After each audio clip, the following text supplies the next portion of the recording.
Hello everyone, एक बार सभी को फिर से मेरा चैनल और Facebook page Sarvajeet Shah the health and safety consultant में स्वागत है। आज हम लोग डिस्कस करने वाले हैं cylinder safety, that is LPG cylinder safety part 2।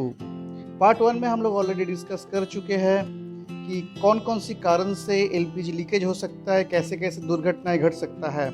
आज हम लोग डिस्कस करेंगे क्या क्या सुरक्षा विधि मानने से वो चांस आप रिड्यूस कर सकते हैं, आपका खुद का, आपका फैमिली के और प्रॉपर्टी का रक्षा कर सकते हैं। साथ में हम लोग ये भी जानेंगे अगर सडनली लीकेज होता है तो उस टाइम हम लोग का प्रिपेयर्डनेस प्लान, एक्शन क्या रहेगा। साथ ही में अगर फायर लग जाता है उस लीकेज में तो उस टाइम हम लोग कैसे एक्ट करेंगे, रिएक्ट करेंगे। ये सभी चीज़ हम लोग आज के सेशन में एलपीजी सिलेंडर पार्ट 2 में जानेंगे। तो आइए देखते हैं सेफ्टी प्रिकॉशन क्या क्या लेना होता है एलपीजी लीकेज से बचने के लिए, एक्सीडेंट से बचने के लिए। जब भी कोई नया सिलेंडर आपके घर पे आता है तो 4 कंडीशन आपको देखना होता है। 4 में से कोई भी एक कंडीशन आपको मिल गया तो उस नया सिलेंडर को आप रिजेक्ट कीजिए, एक्सेप्ट मत कीजिए। नंबर 1, अगर सील ब्रोकन है। नंबर 2, अगर बॉडी डैमेज है। नंबर 3, अगर सिलेंडर एक्सपायर्ड है। सिलेंडर एक्सपायरी कैसे देखेंगे ये पार्ट 1 में आपको पता चल गया होगा।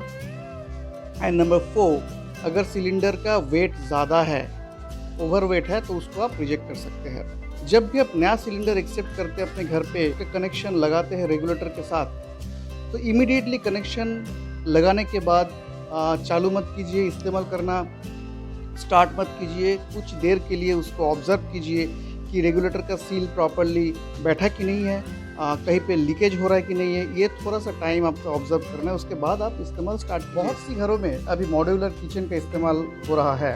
इसका मतलब है सिलेंडर का रखने का जो जगह है, एलपीजी सिलेंडर रखने का जो जगह है वो कवर्ड होता है और उसका एक सुंदर सा जगह बना हुआ होता है। और कवर्ड का जो डोर है उसमें वेंटिलेशन का प्रॉब्लम होता है। तो मेरा रिकमेंडेशन ये है, अगर आप कवर्ड यूज़ करते हैं सिलेंडर स्टोरेज के लिए तो कृपया उसमें होल यूज़ कीजिए उस डोर के ऊपर, कवर्ड का डोर के ऊपर, सो दैट वेंटिलेशन होता रहेगा। कुछ चीज़ों से एलपीजी सिलेंडर को आपको दूर रखना है हमेशा, जैसा electrical socket, heat sources, direct sunlight, micro oven, even जो स्टोव या जो जिस ओवन को आप इस्तेमाल कर रहे हैं कुकिंग के लिए, उसको भी काफ़ी दूर रखना होता है आपका सिलेंडर से। कि जो इंस्ट्रूमेंट आप लोग इस्तेमाल कर रहे हैं जैसे ओवन, जैसे होस पाइप और regulator, I mean low pressure regulator, ये सभी इक्विपमेंट्स या औजार आईएसआई मार्क होना बहुत ही ज़रूरी है।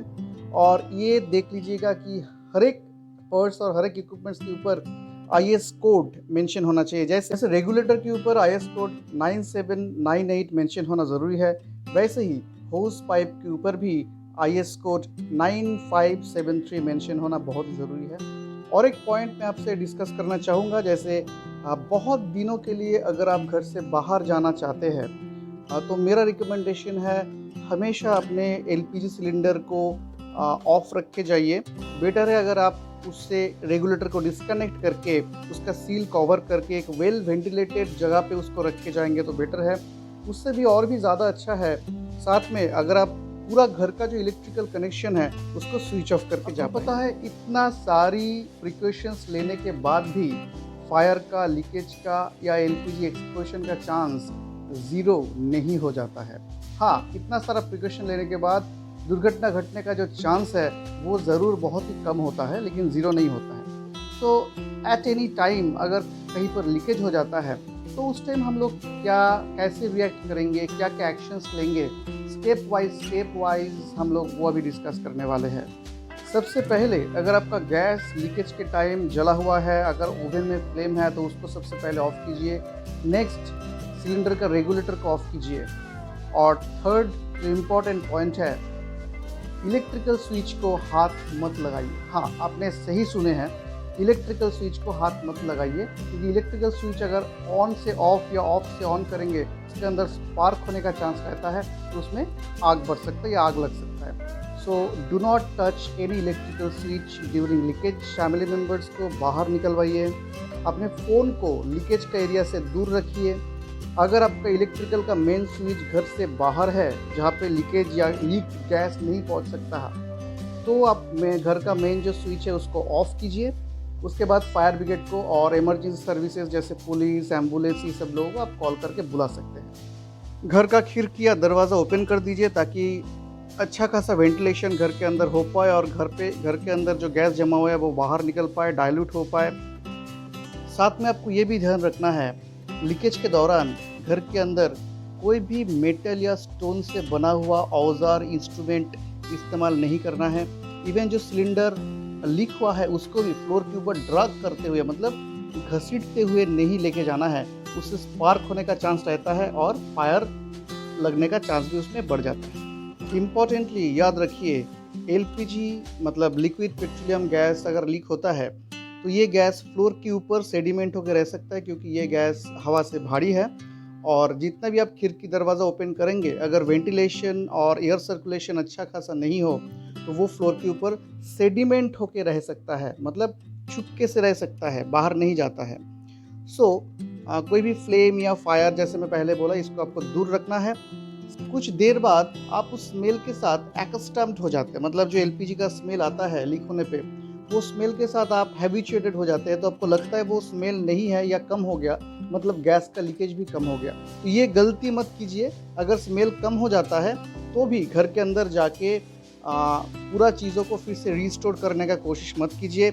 इमरजेंसी सर्विस के लिए वेट कीजिए। लास्ट पॉइंट मैं आपको बताऊंगा, अगर एलपीजी सिलेंडर का बॉडी से कोई लीकेज हो रहा है जो आप बंद नहीं कर सकते इमीडिएटली, तो कोई भीगा कपड़ा से उस लीक्ड एरिया को ढक दीजिए, क्योंकि एलपीजी गैस जो है वो पानी में कुछ हद तक सॉल्युबल होता है। ये सारी प्रिकॉशनरी मेजर्स या एक्शन प्लान मैं जो आपको अभी बताया, अपना एंड से मैं ये आपको इंश्योर कर सकता हूँ, अगर सभी स्टेप्स आप सही से लेंगे तो फायर लगने का चांस करीबन 0 है।